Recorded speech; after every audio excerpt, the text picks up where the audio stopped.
Taste the Daily. Ramanathapuram மாவட்டம் பேராவூர் ஊராட்சி தங்கப்பாபுரத்தில் அடிப்படை வசதி மற்றும் பொதுப்பாதையின்றி தவிப்பதாக கிராம மக்கள் குற்றம் சாட்டினர்.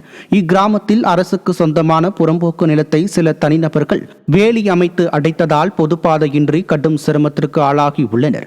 இதுகுறித்து அதிகாரிகளிடம் புகார் அளித்தும் நடவடிக்கை எடுக்காததால் 50க்கும் மேற்பட்ட பெண்கள் ஆட்சியரிடம் மனு அளித்தனர். விடியா ஸ்டாலின் அரசு அடிப்படை வசதியை செய்து தராமல் பொதுப்பாதையை ஆக்கிரமித்தோர் மீது நடவடிக்கை எடுக்காமல் தங்களை வஞ்சித்து வருவதாக கிராம மக்கள் குற்றம் சாட்டினர்.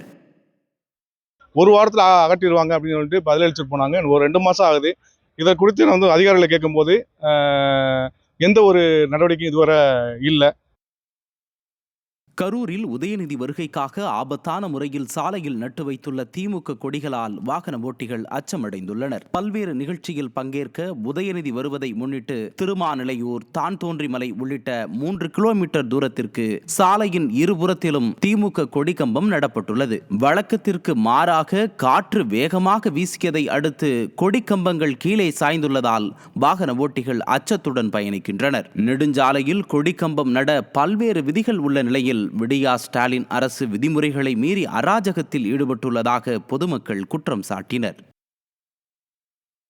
ராணிப்பேட்டை மாவட்டம் அரக்கோணம் ரயில் நிலையம் அருகே உயரழுத்த மின் ஒயர் சேதமடைந்ததால் ரயில்கள் தாமதமாகி பயணிகள் கடும் அவதியடைந்தனர். அரக்கோணம் புளியமங்கலம் ரயில் நிலையங்களுக்கு இடையே மின்சார ரயிலின் மேல் மின்சார ஒயரில் உரசி செல்லும் பாண்டோகிராப் எனப்படும் கிளிப் உடைந்தது. இதனால் உயரழுத்த மின் ஒயர் அறுந்து சேதமடைந்தது. ரயில்கள் நடுவழியில் நிறுத்தப்பட்டு 1.5 மணி நேரம் ரயில் சேவை பாதிக்கப்பட்டதால் பயணிகள் கடும் அவதியடைந்தனர்.